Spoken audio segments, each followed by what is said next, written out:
안녕하세요. 유니서점입니다. 오늘 읽을 책은 나는 나답게 살기로 했다 입니다. 손힘찬 지음, 스튜디오 오드리 출판사에서 펴낸 책입니다.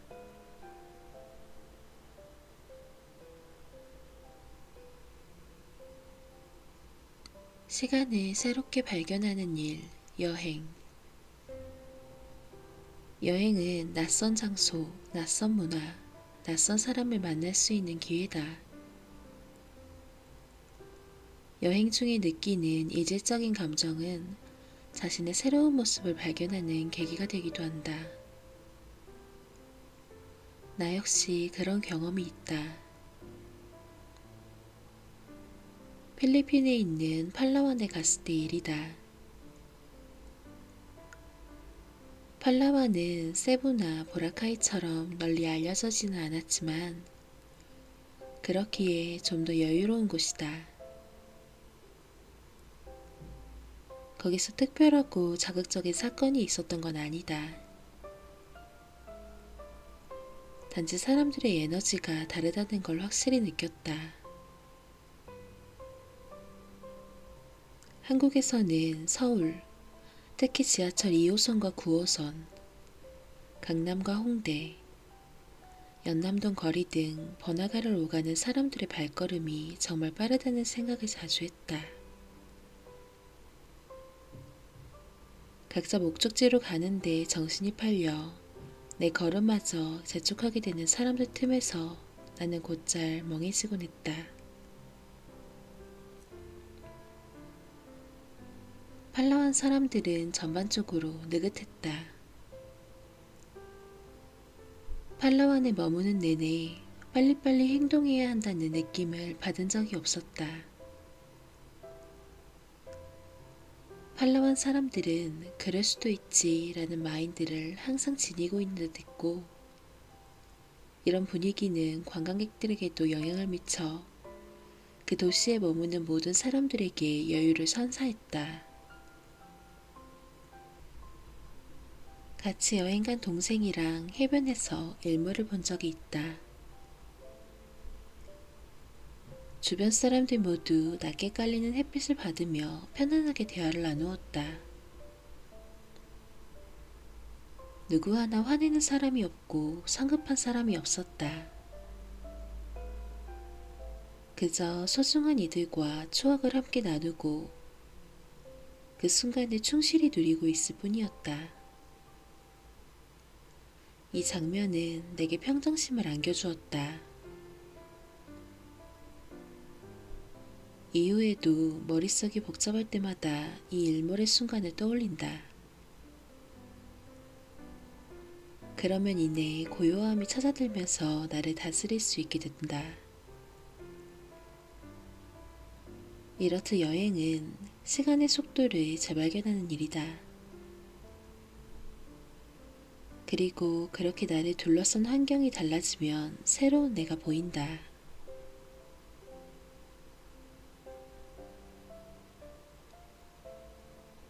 있는 그대로의 나를 찾는 여정. 나는 여행할 때 여유 속에서 그 여행의 의미를 발견하는 편이다. 원래 느긋한 성향이라 너무 빡빡한 일정을 소화하다 보면 생각이 정리되지 않고 오히려 스트레스를 받는다. 나와 성향이 다른 누군가는 이에 공감하지 못할 수 있겠지만 상관없다. 사람들은 모두 각자 다른 방식으로 배운다 라는 중국 명언처럼 자신에게 맞는 방식으로 여행의 경험을 소화하면 된다. 여행의 가장 큰 장점은 그 순간만큼은 자신이 평소 속해 있던 집단과 자연스레 분리된다는 것이다. 그 말은 주어진 역할에서 일시적으로 벗어난다는 의미이기도 하다. 직장인, 주부, 부모, 자녀, 아내, 남편, 선배, 후배 등 사회적인 페르소나에서 자유로워지면 자연스레 나라는 사람에 대해 생각하게 된다. 그것은 아주 편안한 상태이며 행복한 고민이다. 만약 이 작업이 혼란스럽다면 그건 역할과 자신을 동일시하고 있기 때문이 아닐까 싶다. 여행을 떠난 장소에서 사회적 호칭이나 위치에서 벗어나 있는 그대로의 나는 어떤 사람인지 정의를 내려보면 어떨까?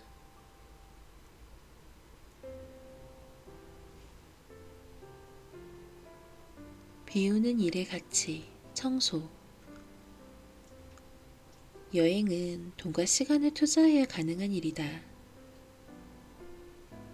이러한 여건이 갖춰지지 않으면 어려울 수 있다. 여행을 떠나기 힘든 상황이라면 대신할 방법으로 청소를 추천한다. 심리학적인 관점으로도 청소는 여행과 유사한 효과를 보인다. 그 바탕이 비움이기 때문이다.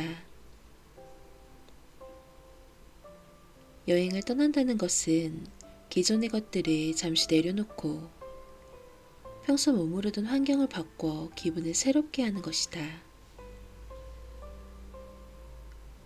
청소도 마찬가지로 물건을 버리고 정리하면서 공간을 번화시켜 마음을 환기하는 일이다. 대부분의 현대인들은 필요한 것에 비해 너무 많은 물건을 가지고 산다. 입지 않은 옷, 읽지 않은 책은 물론 언젠가 쓸 거라 생각하고 쟁여둔 물건, 대량으로 판매해 어쩔 수 없이 사들인 냉동식품, 세일을 놓치면 안 될 것 같은 불안에 주문한 생활용품 등 당장 쓰지 않는 물건들, 먹지 않은 음식들이 한정된 공간을 채우고 있다. 한번 생각해보라. 누군가의 방 안에 옷가지와 온갖 쓰레기, 읽다만 책과 언제 쓸지 모를 물건들이 널브러져 있다면 심한 말이지만 그 사람의 정신 상태 또한 정리되지 않았다고 봐야 하지 않을까? 물론 우리는 물건에 애착을 느끼기도 한다. 특히 나름의 의미와 추억이 있는 물건들은 버리기가 쉽지 않다. 누군가에게 받은 선물은 상대의 마음이 담겨 있다는 생각에 사진이나 편지 등은 과거의 소중한 시간을 증명하는 듯해 함부로 버릴 수가 없다. 하지만 비워보면 버리는 것이 생각보다 쉬운 일이라는 걸 깨닫고 이 사소한 행위를 통해서도 홀가분함과 성취감을 얻을 수 있다. 소유욕은 누구에게나 있는 당연한 욕망이지만 이러한 욕망이 커지면 불행해지기 쉽다. 소유물이 적을수록 삶은 단순해지며 마음도 평온해진다. 주기적인 비움의 작업을 통해 공간에도 정신에도 여유를 선물해보자.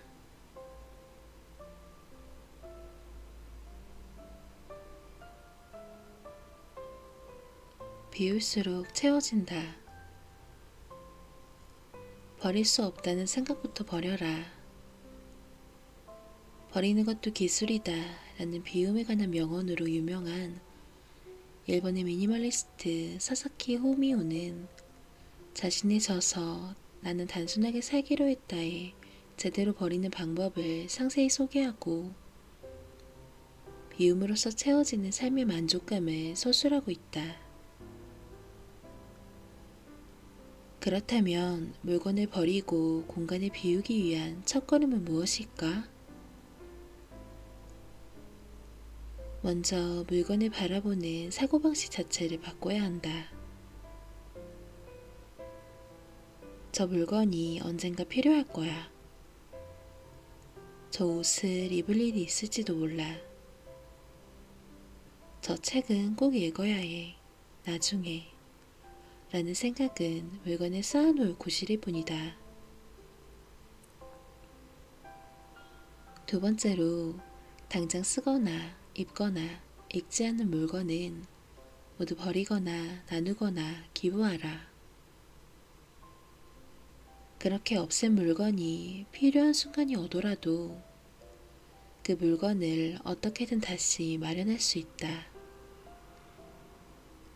빌리거나 나누어 받아도 되고, 더 간단하게는 다른 물건으로 대체할 수도 있다. 세 번째로는 비우는 일을 즐기는 것이다. 물건이 사라지면 공간이 생긴다. 넓어진 공간이 주는 여유와 한가함을 만끽하는 일은 생각보다 더 즐겁다. 공간을 활용해 평소에는 하지 못했던 요가나 스트레칭을 할 수도 있다. 작은 식물 하나를 들여놓고 초록의 상쾌함을 누릴 수도 있다. 아니, 아무것도 놓지 않고 텅 빈 공간이 주는 충만함을 즐겨도 좋다. 마지막으로 작게 시작하라. 버리는 일이 심적으로 어려울 수도 있지만 실질적인 방법을 몰라 엄두가 나지 않는 경우도 있다. 그럴 땐 공간을 나눠 시작해보면 좋다. 오늘은 책장에 있는 물건, 내일은 침대 주변의 물건, 그 다음날은 옷장, 또 그 다음날은 책장을 정리하는 식으로 구역을 나눠 그 구역에 쌓인 물건부터 정리해보는 것이다. 작은 성취감과 개운함은 꾸준히 정리할 수 있는 동력을 제공하고, 시간이 지나면 어느새 깨끗해진 방, 나아가 여백의 편안함으로 꽉 찬 집을 선사할 것이다.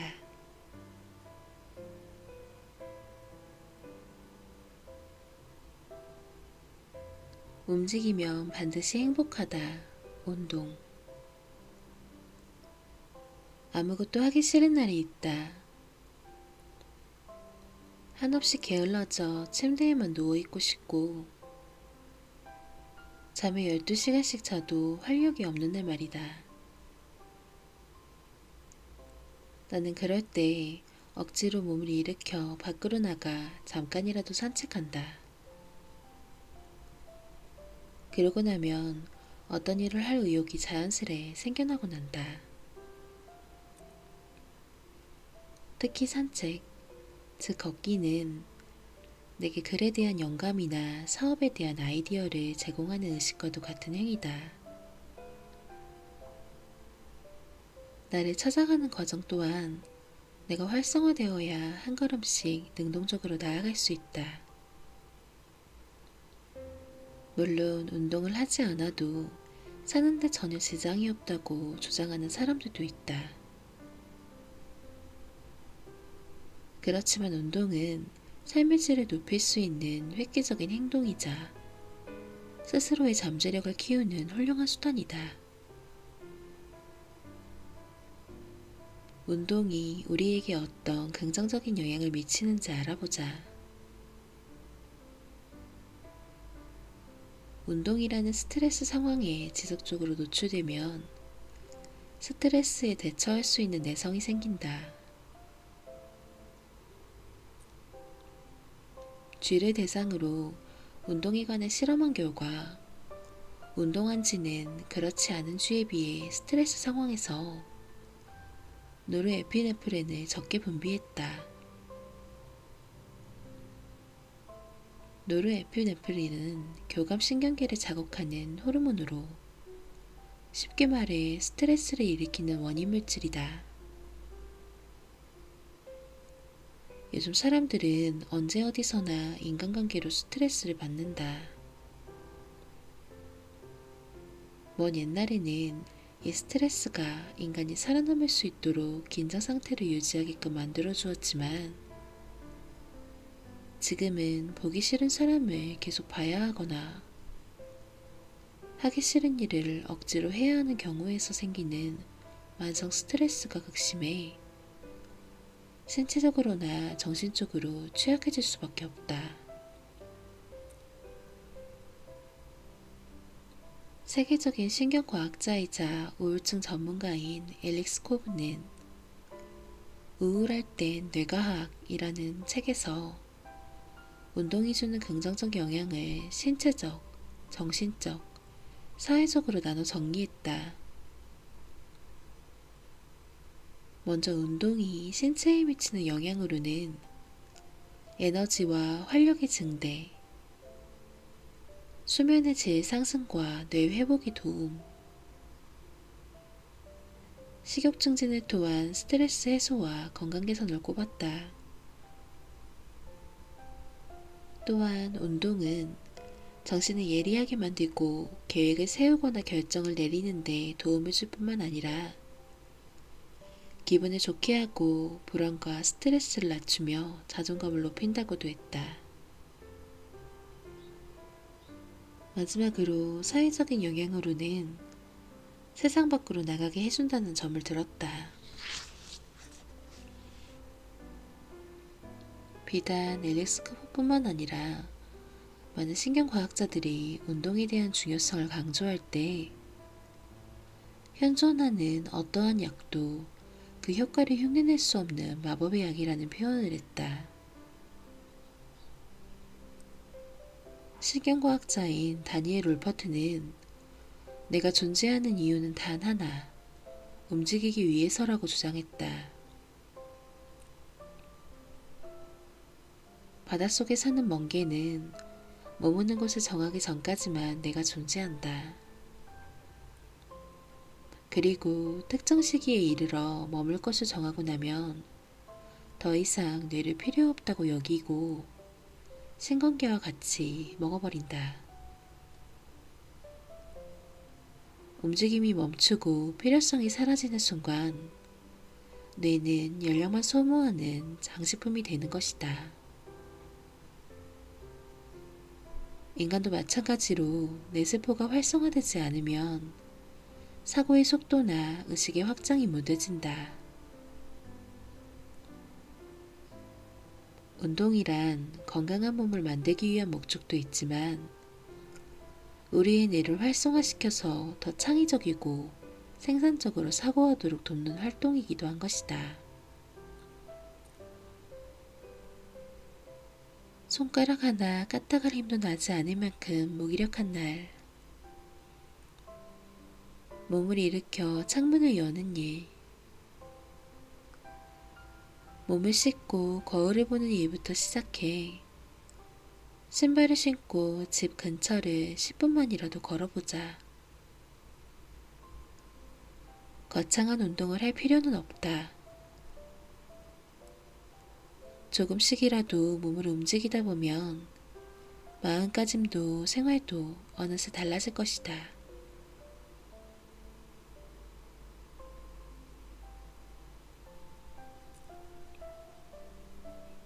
운동에 대해 다시 알아야 할 것들. 일주일 중 하루 이틀을 제외하고는 날마다 지필에 몰두하며 보낸 시기가 있었다.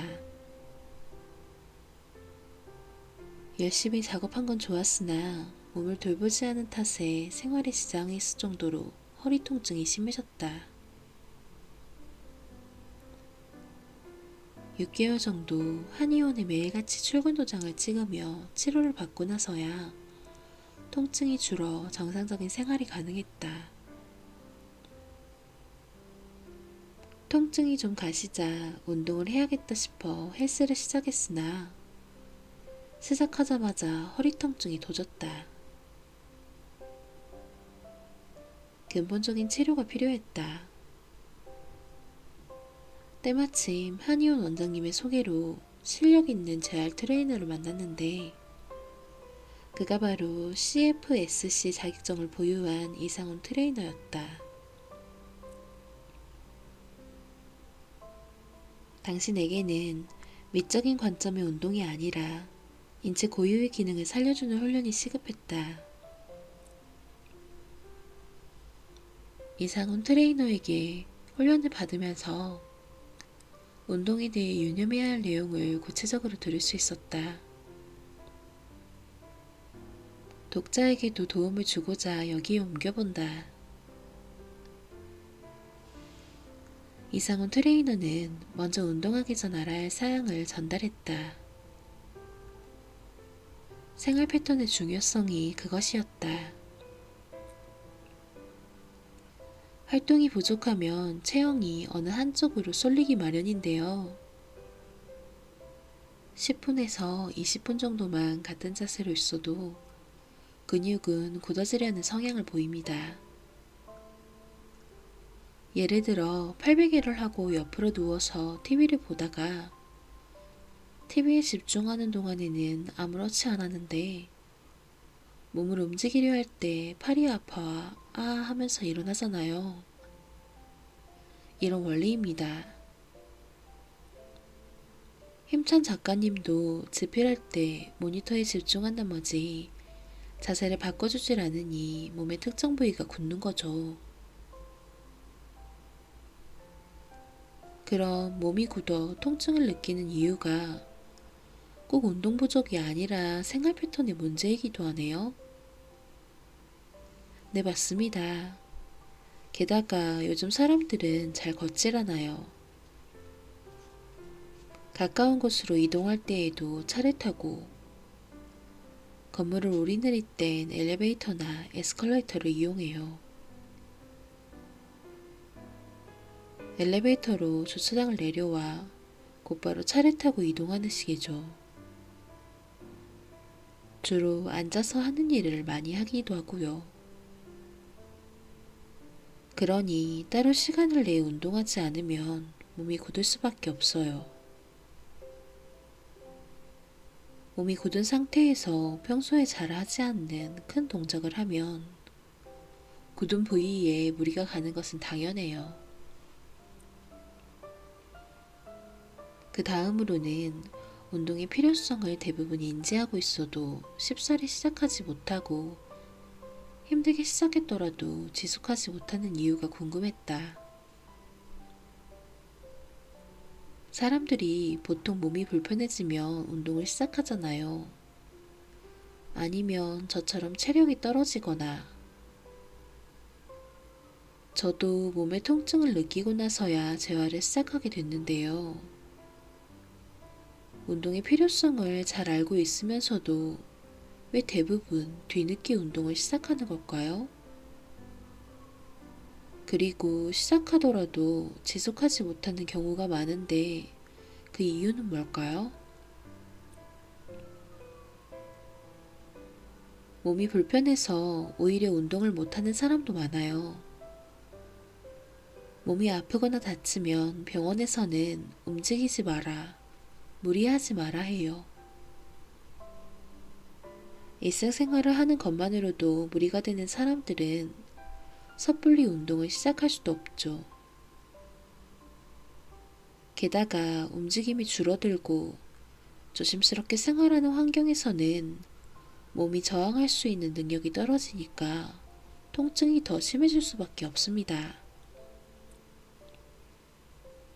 그럼 악순환이 반복되겠네요. 그렇죠. 누적 손상 주기라는 의학 용어가 있어요. 신체 중 어느 곳이 손상을 입어서 아픈 신호가 오잖아요. 그러면 그게 뇌로 전달이 되죠. 그럼 뇌는 어떻게 하겠어요? 그 즉시 움직이지 마 라고 하며 그 부위를 쓰지 말라 해요. 움직일수록 손상이 심해질 테니까요.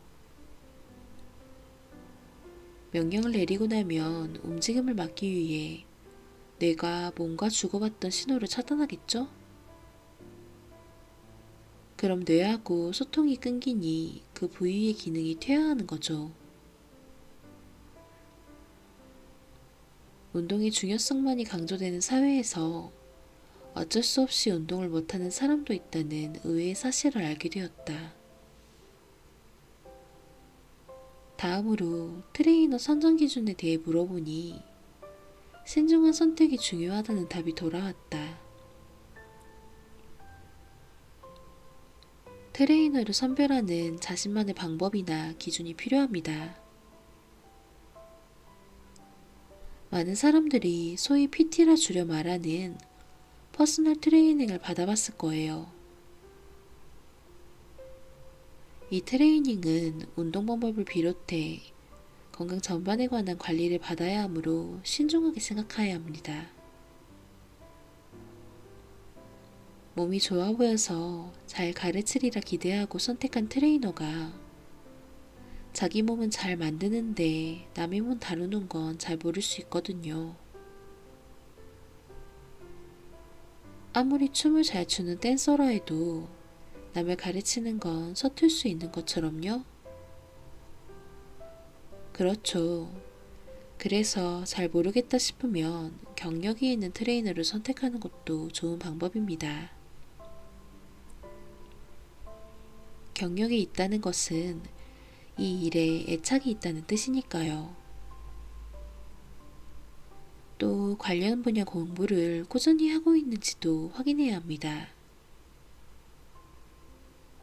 이왕이면 내 몸에 문제가 생겼을 때 원인을 분석할 줄 알면 더더욱 좋고요.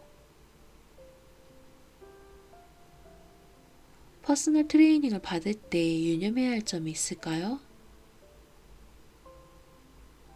무엇보다 중요한 건 어느 정도 시간이 지나면 운동을 학습해서 스스로 해야지 트레이너에게 무조건 의존하면 안 된다는 것입니다.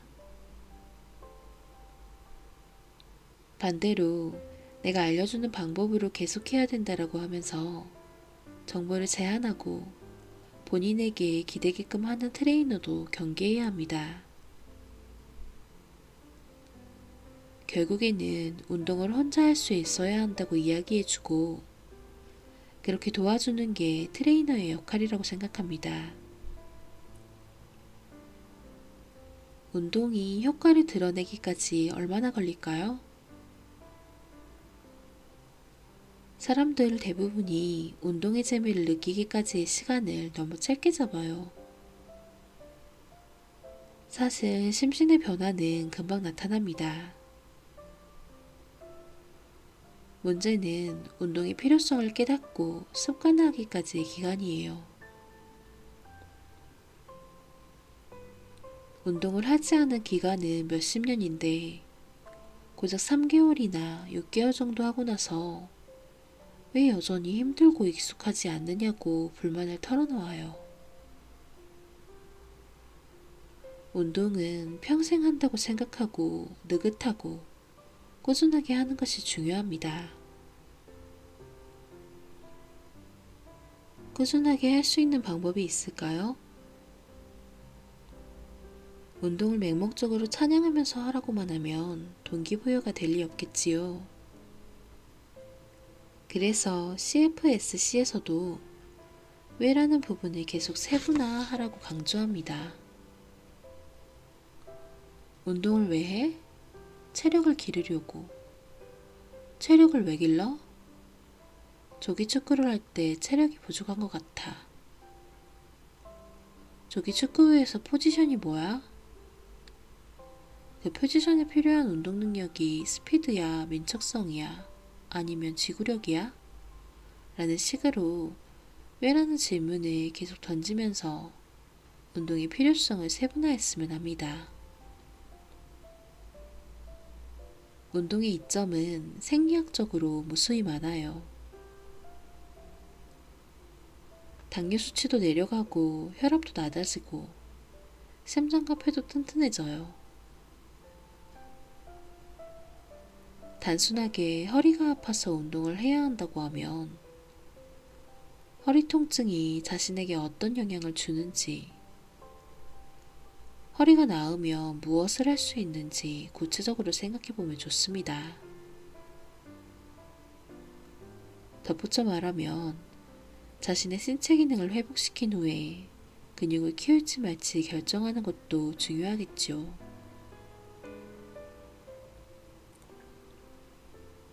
트레이닝을 받으며 들은 말 중에 장이 제2의 뇌라는 얘기가 인상 깊었는데요.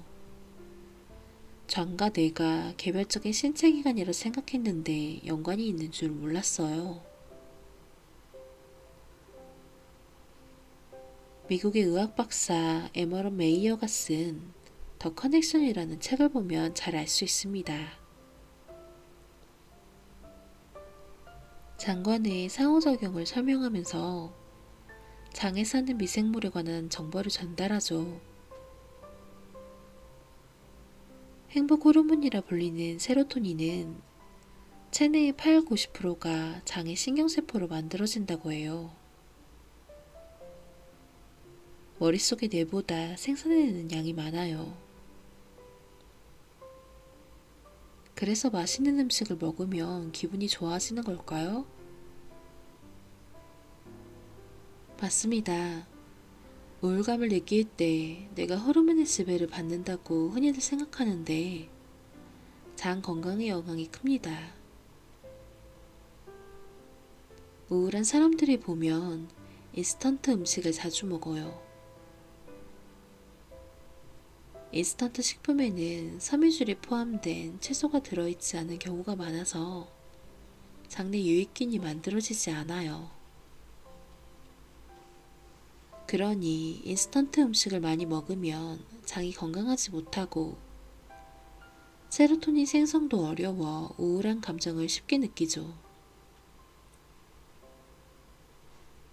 신경정신과 의사들이 우울증 치료에 항우울제만큼이나 식단 교정이 중요하다는 견해를 밝히는 거 보면 결코 사소하게 생각할 일이 아니에요.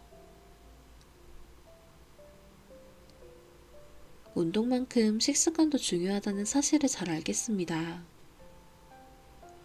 객관적인 필요성 말고도 트레이너님이 생각하는 운동의 필요성은 무엇일까요?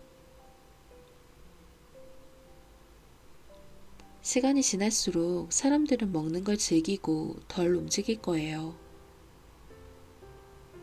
사회에서 받는 스트레스도 쌓여가겠죠. 이 모든 걸 해결할 방법은 운동뿐이라고 생각해요. 비단 신체적인 건강뿐 아니라 우울한 감정을 관리하고 자신감과 자기애를 발견하게 만드는 것도 운동의 효과예요. 결과적으로 자존감도 높아져 더 행복하게 살아갈 수 있으니 이 정도면 운동을 하지 않을 이유가 없죠.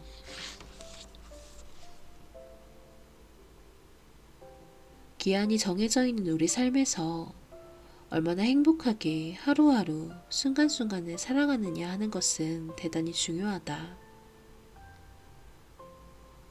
물론 힘들고 지치는 순간도 있겠지만 그런 순간을 어느 누가 오래 겪고 싶겠는가. 오늘보다 내일 더 건강하고 행복하려면 지금 당장 운동을 해야 한다. 운동은 당신의 모든 것을 바꿀 만한 힘이 있다. 그리고 내가 바뀌면 세상도 바뀐다.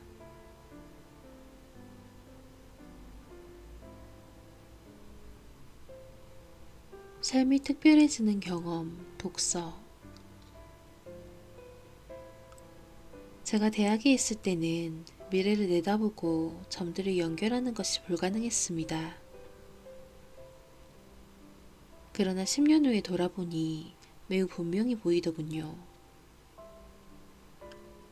그러니 지금 여러분이 미래의 점들을 연결할 수 없는 것은 당연합니다. 그저 현재와 과거만을 연관지어 볼 수 있을 뿐이죠. 하지만 여러분은 현재와 미래가 어떻게든 연결된다는 걸 믿어야 합니다.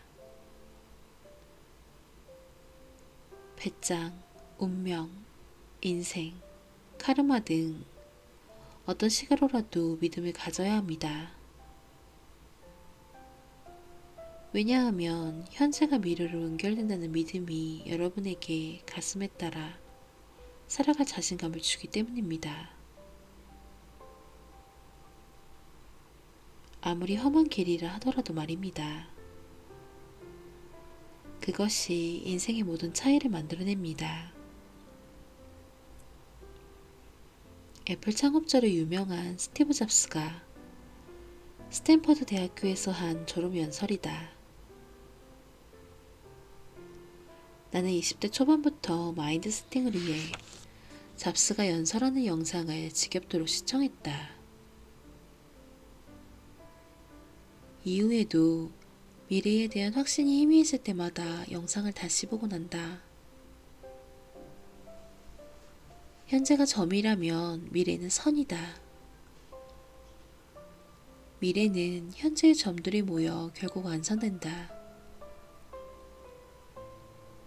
이와 동시에 현재는 과거의 관점에서 바라보면 선으로 볼 수 있다.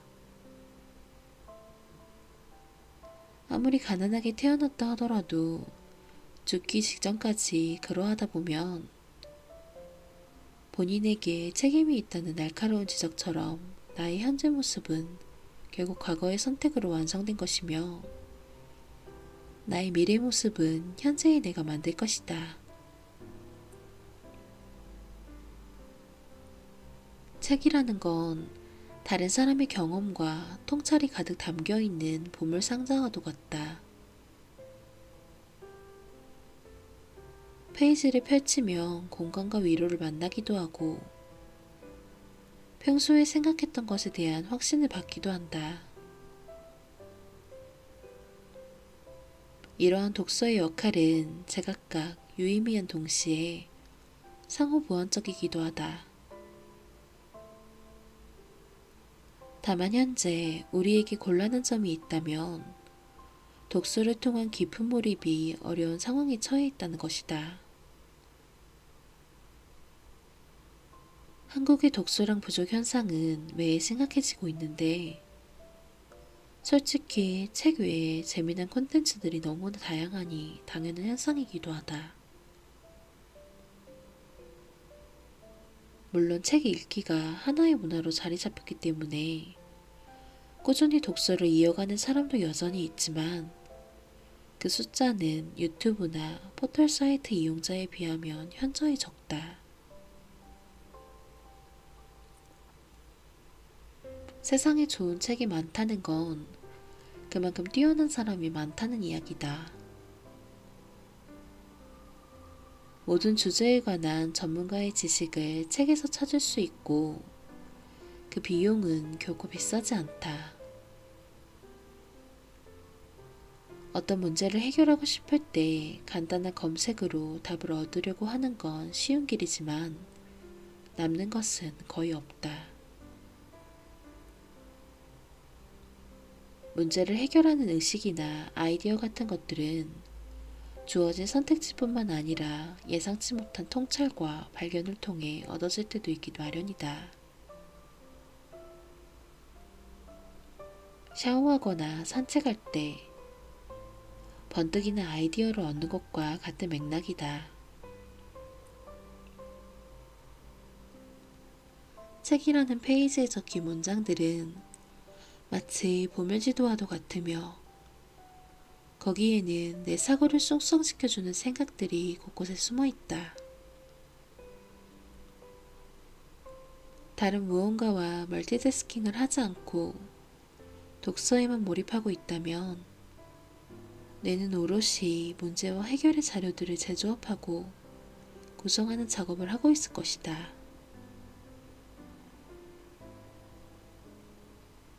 버클리 대학교 교육대학원 학장 데이비드 피어스는 독서에 대해 다음과 같이 말했다.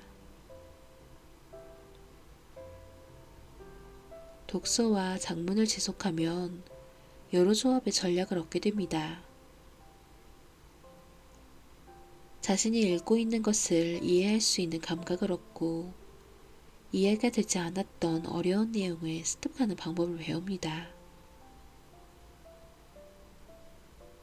독서는 평범한 사람이 천재가 될 수 있는 방법이자 노력의 날개를 달아줄 전략이다.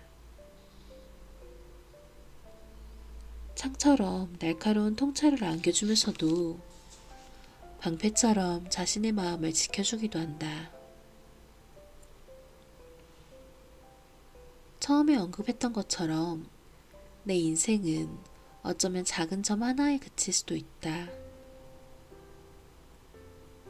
그러나 경험과 자기계발, 실천을 통해 점과 점을 선으로 이어 거대한 원을 그려나갈 수 있게 됐다. 지금도 그렇고 앞으로도 스스로에게 힘을 실어줄 유일한 방법은 독서다. 물론 내 책 또한 독자에게 작게나마 영감을 줄 수 있다면 그 역할을 다한 셈이다.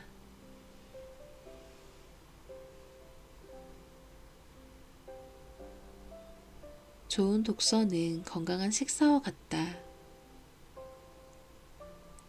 좋은 독서의 첫 번째 방법은 좋은 책을 선택하는 것이다.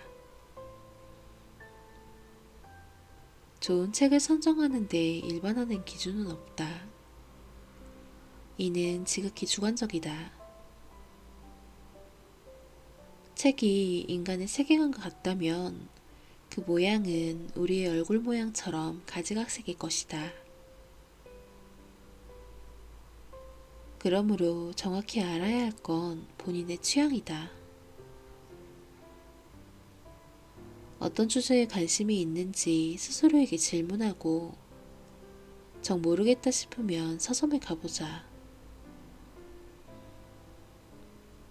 대형 서점이든 동네 서점이든 서점에는 독자들의 눈길을 사로잡기 위한 다양한 장치가 가득하다.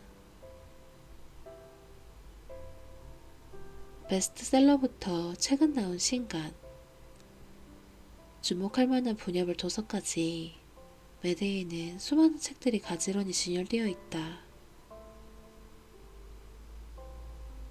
가볍게 읽기 좋은 에세이, 깊이 있는 문학작품, 의욕을 고취시키는 자기계발 도서, 취미와 학습을 도와줄 잡지나 수험서 등 서점을 한 바퀴 돌아보며 끌리는 책을 찾아서 책과 친해지면 좋다. 혹은 도서관에 가서 다양한 분야로 분류되어 있는 서가를 산책하듯 둘러보면서 읽고 싶은 책을 발견하는 것도 즐거운 일이다. 좋은 독서의 두 번째 방법은 천천히 곱씹으며 읽는 것이다. 오디오북, 팟캐스트, 유튜브 등이 떠오르면서 책을 읽어주거나 요약해주는 통로도 늘어났다. 이러한 콘텐츠는 책을 접하고 싶지만 한 권의 책을 제대로 읽기가 부담스럽거나 바쁜 상황일 때 이용하면 좋다. 물론 책을 직접 읽는 것과는 다른 행위로 봐야 한다. 글을 마주하고 한 줄 한 줄 시선을 옮겨 문장을 읽어내려가는 독서의 힘은 생각보다 크다.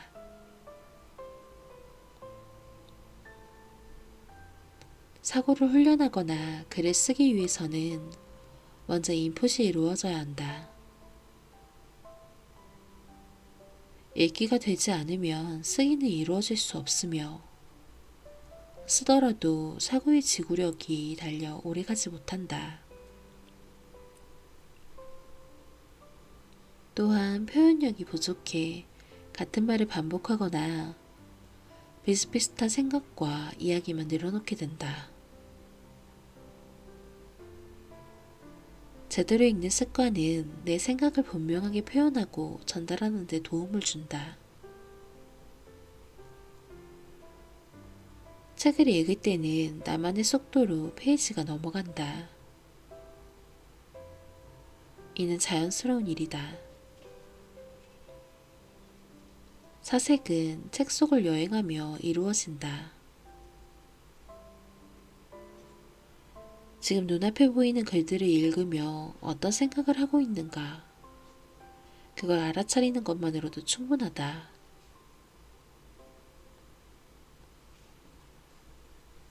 좋은 독서의 세 번째 방법은 생각을 숙성시키며 읽는 것이다. 주변에 있는 아무 책이나 가져와서 몇 페이지를 읽어보라. 그 다음에 책을 덮고 이완된 뇌를 잠시 쉬게 하라. 과거의 기억과 후회, 미래에 대한 걱정을 모두 내려놓고 순간에 집중하자. 차분한 음악을 틀어놓고 눈을 감아도 좋고 샤워나 목욕을 해도 좋다. 신경과학자 마커스 라이클은 2001년에 뇌영상 장비를 통해 인간이 몽상 상태에 잠겨있을 때 뇌의 특정 부위가 활성화된다는 사실을 발견했다. 그는 인지활동을 중단한 상태를 디폴트 모드라고 말했다. 소위 멍 때리고 있는 상태이다. 멍 때리듯 생각을 멈추면 내가 휴식 상태에 돌입한다. 그러면서 기존의 정보를 정리하고 재조합하는 과정이 이루어지고 그 결과 뇌 속에서는 새로운 것을 받아들일 만한 최적의 환경이 만들어진다. 멀티태스킹이 유용한 능력으로 평가받는 요즘 세상에서 멍 때린다는 건 이질감이 들 수 있지만 그럴수록 더욱더 필요하다. 생각지도 못한 발상, 창의력은 뇌에게 휴식을 주었을 때 선물처럼 생겨난다. 책을 읽고 생각이 빠지는 것도 좋지만 종종 책장을 과감하게 덮고 생각에 잠겨보자. 지혜는 공장에서 찍어내듯 생각을 쥐어짜 나오는 게 아니라 자연스러운 흐름 속에서 발견되는 산물이다. 독서를 제대로 활용하려면 마지막으로 읽은 내용을 다른 형태의 글로 표출해보는 것이 중요하다. 자수성가를 성공한 사람들은 독서의 중요성에 대해 입을 모아 말한다. 그리고 글쓰기를 꼭 병행하라고도 하며 아무리 권위 있는 저자의 글이라 해도 걸러들으라고 덧붙인다. 책의 좋은 문장을 필사해 간직하는 것도 매우 좋다. 나도 노트에 인생 문장을 시집까지 적어놓았다. 문장들을 간직하기까지의 배경을 설명할 수 있으면 그것만으로도 이미 좋은 글이 나온다. 획일화된 글쓰기에서 벗어나 당신만의 명작에서 발견한 문장으로 당신만의 스토리를 마인드맵 펼치듯 자세히 풀어보기 바란다.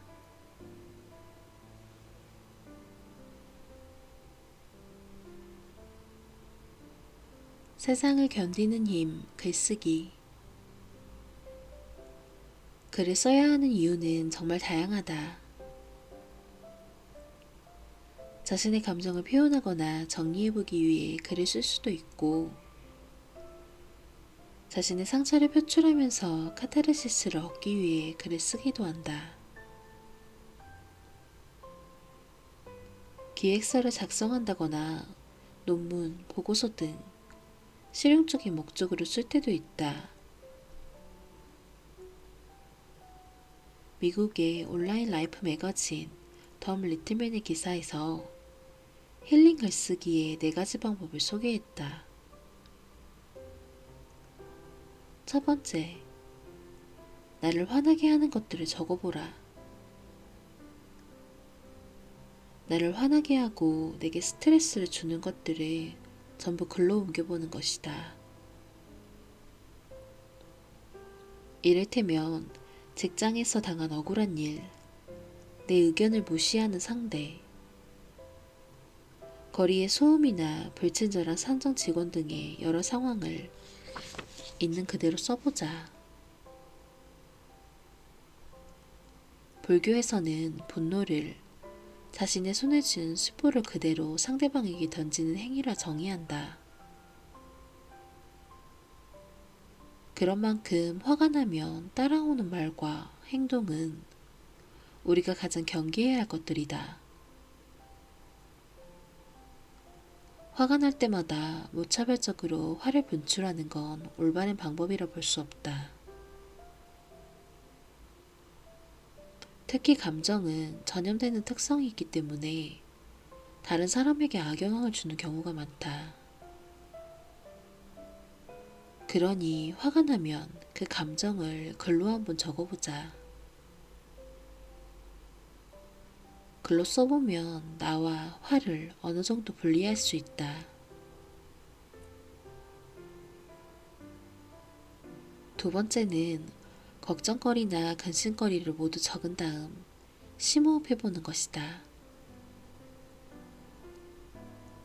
노트에 현재 걱정하고 있는 일이나 대상을 모두 적은 다음 노트를 덮고 심호흡을 해보자. 아예 자리에서 일어나 다른 일을 해도 좋다.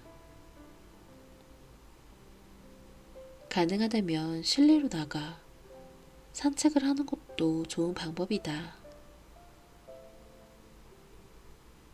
그렇게 몇 분, 몇십 분, 몇 시간이 지나고 나서 적어놓은 것들을 다시 살펴보자. 언제 그랬냐는 듯 부정적인 감정들로부터 벗어나 있을 것이다. 세 번째 방법은 감정을 상세히 묘사해보는 것이다. 자신에게 벌어진 상황을 둘러싸고 느꼈던 감정을 모셔와보자. 그저 기분이 나빴다, 울고 싶었다, 기뻤다가 아니라 어떤 이유로 눈물이 날 것 같았는지, 그런 모습이 마치 어떤 경우와 같았는지 구체적으로 표현해보는 것이다. 예를 들어 이별 때문에 상처받아 일상생활에 충실하지 못하는 자신을 보며 마치 실체의 일부가 떨어져 나간 것처럼 상실이 크다고 표현할 수 있다. 이 같은 묘사는 흔히 소설을 포함한 문학작품에 많이 등장하니 생각이 나지 않는다면 참고해도 좋다. 네 번째는 분노, 좌절 등을 쓴 종이를 버리거나 태우는 방법이다. 자신이 써놓은 글을 다시는 볼 수 없도록 불태우거나 쓰레기통에 버리는 것이다. 시련을 극복하는 모든 과정이 그렇지만 자신을 힘들게 하는 감정을 끊고 주어진 환경에 적응하면서 어려움을 떨치면 스스로 다시 일어설 수 있는 힘이 생긴다. 내 뜻대로 되지 않아 생기는 분노, 실패로 인한 좌절은 환대하기 어려운 손님들이다. 하지만 이러한 감정을 오히려 자신을 단단하게 하는 귀중한 자원으로 삼을 수 있다. 분노와 좌절은 좋거나 나쁨의 문제가 아니다. 그저 내가 감당하지 못하고 버거운 감정일 뿐이니 이러한 행위를 통해 자연스레 받아들이고 떠나보내도록 하자. 그렇게 행동에 옮기는 것만으로도 뇌는 어려움을 넘겼다고 인식한다. 감정은 복잡할지 몰라도 뇌는 의외로 단순하다.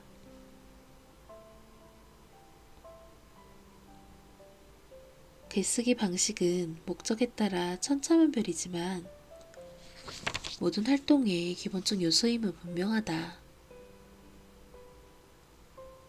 그중 나를 위한 글쓰기를 하려면 자신에게 맞는 방법을 선택하면 된다.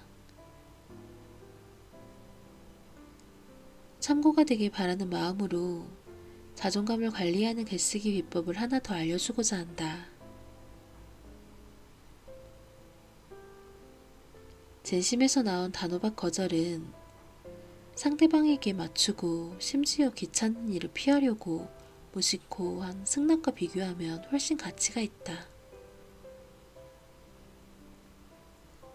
마하트마 간디가 한 말이다.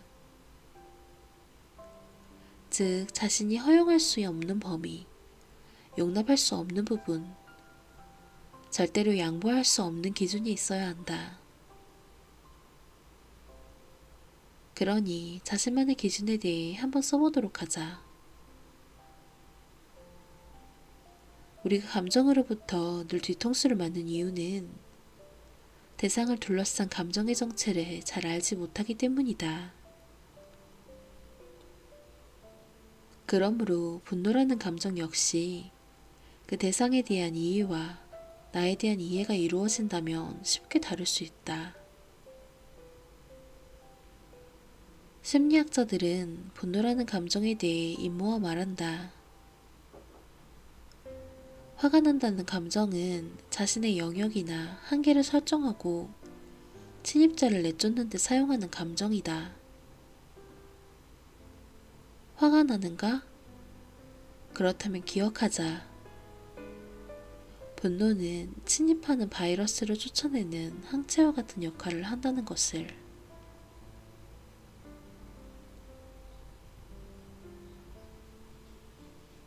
칭찬은 셀프, 긍정 일기 쓰기. 자존감에 관한 글쓰기 강좌를 진행하던 중에 한 수강생이 말했다. 자신은 일기를 꾸준히 쓴 지 3년째인데 계속 써야 하나 말아야 하나 고민이라는 것이었다. 자신을 위해 쓰기 시작한 일기가 자신의 하루를 인위적으로 꾸미거나 부풀리는 내용으로 점점 바뀌었다고 했다. 게다가 어떤 날에는 좋지 않은 일로 생긴 부정적인 감정을 일기에 풀어낸 후에 곧바로 자신을 책망한다고 했다.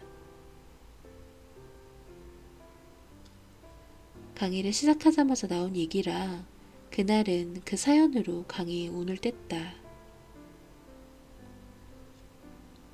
내가 수강생들에게 반드시 권유하는 것 중 하나가 바로 긍정일기 쓰기다. 긍정일기 쓰기는 하루 일과 중 스스로를 칭찬할 만한 일을 발견하는 것이 핵심이다. 아무리 눈을 씻고 찾아봐도 칭찬거리가 없는 것 같은 하루라 해도 열심히 떠올리다 보면 그렇지 않다.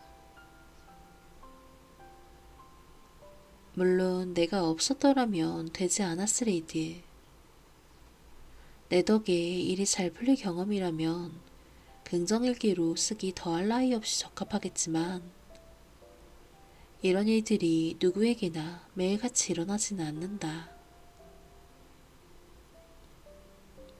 그러므로 소소한 일에 가치를 두는 편이 좋다. 요리를 해서 맛있는 밥을 먹었다면 칭찬하자. 하루에 1시간 산책을 했다면 그것 또한 칭찬할 일이다. 가까운 누군가에게 감사와 사랑을 표현했다면 그것도 칭찬받아 마땅하다. 이렇듯 찾아보면 우리의 하루에는 우리 스스로를 칭찬할 만한 일들이 많다. 아무리 작은 일이라도 일기로 쓰고 나면 긍정일기 쓰기의 효과를 누릴 수 있다. 이때 중요한 것은 손으로 일기를 써야 한다는 점인데 그렇게 해야 하는 이유가 있다. 손으로 글씨를 쓰는 행위는 뇌를 활성화시킨다. 하버드 의대 교수인 페리 칼라스는 뉴욕타임스에 우리의 뇌는 말 그대로 종이에 글씨를 쓰면서 자란다 라고 언급한 바 있다. 워싱턴대 교육심리학과의 버지니아 버닝거 교수 역시 손글씨에 대해 이렇게 주장했다. 손글씨는 생각하는 방식을 배우는 과정이다. 누르기만 하면 완성되는 키보드나 터치패드와 달리 손글씨는 끊임없이 우리 뇌를 집중시키고 단어의 조합을 생각하도록 한다. 손글씨로 단어 하나를 적으면 정확한 철자 하나하나와 글자 크기에도 집중하게 된다. 다음 철자를 어디서 시작해야 할지, 얼마나 띄어야 할지를 끊임없이 계산하고 집중하는 과정에서 우리의 생각도 발전한다. 그렇다면 왜 긍정일기여야 할까? 요즘에는 책뿐만 아니라 SNS와 유튜브 등 다양한 통로로 좋은 말이나 강의를 쉽게 접할 수 있다. 하지만 대부분 돌아서면 잊혀진다. 그것이 크게 와닿지 않은 이유는 그 의미를 제대로 곱씹어보지 않아서다. 우울이라는 감정의 소용돌이를 빠지면 쉽게 헤어나오지 못하는 것처럼 긍정의 힘도 마찬가지다. 긍정이라는 감정에 집중하면 생각보다 훨씬 더 쉽게 자신감과 자존감이 생겨난다. 그러므로 긍정일기를 쓰면 긴가민가 했던 나의 장점이나 강점이 극대화되는 효과가 있다. 긍정일기를 쓰는 행위는 자신에게 격려와 지지의 메시지를 보내는 신호이자 일종의 칭찬 과정으로 심리적 측면에서는 설득과 유사하다. 그러니 스스로에게 납득할 수 있는 신호를 보내야 한다. 자신을 칭찬하는 것에는 두 가지 방법이 있다. 첫째, 자신이 좋아하거나 인정받고 싶은 포인트를 구체적으로 서술해 보는 것이다. 예를 들어, 전에는 몸이 마른 게 컴플렉스였는데 꾸준히 홈트레이닝을 한 결과 복근까지 생겼다 라는 식이다. 운동을 그다지 좋아하지 않는 나도 성취감을 통해 나 자신에게 칭찬을 건네면서 운동을 꾸준히 하기 위한 자신감을 얻고 있다. 둘째, 격려와 지지를 하는 이유, 즉 근거를 내세우면 된다. 맹목적인 칭찬이 와닿지 않는 이유는 납득할 수 없기 때문인데 이때 구체적인 근거를 대면 이야기가 달라진다. 구체적인 근거를 대면 아리송했던 것들이 아 정말 그런가? 하는 믿음으로 바뀐다. 그리고 이러한 성취가 거듭되다 보면 마침내 견고한 자기 확신이 생긴다. 오늘부터라도 스스로를 칭찬하는 긍정일기 쓰기를 시작해보자. 일기 쓰기의 구체적인 방법은 간단하다. 먼저 행복한, 상쾌한, 영감받은, 열정적인, 벅차는, 설레는, 자랑스러운, 경이로운, 평화로운, 활기찬, 뿌듯한, 관심 있는, 즐거운, 기쁨, 몰입, 확신, 발견, 꿈, 행운, 생생한, 감사한, 용서와 같은 단어들로 구성된 글을 한 편 써보자. 그리고 그 단어를 구체적으로 드러낼 수 있는 에피소드를 풀자. 마지막으로 그 안에 숨어있는 메시지를 찾아보면 긍정일기 쓰기가 완성된다.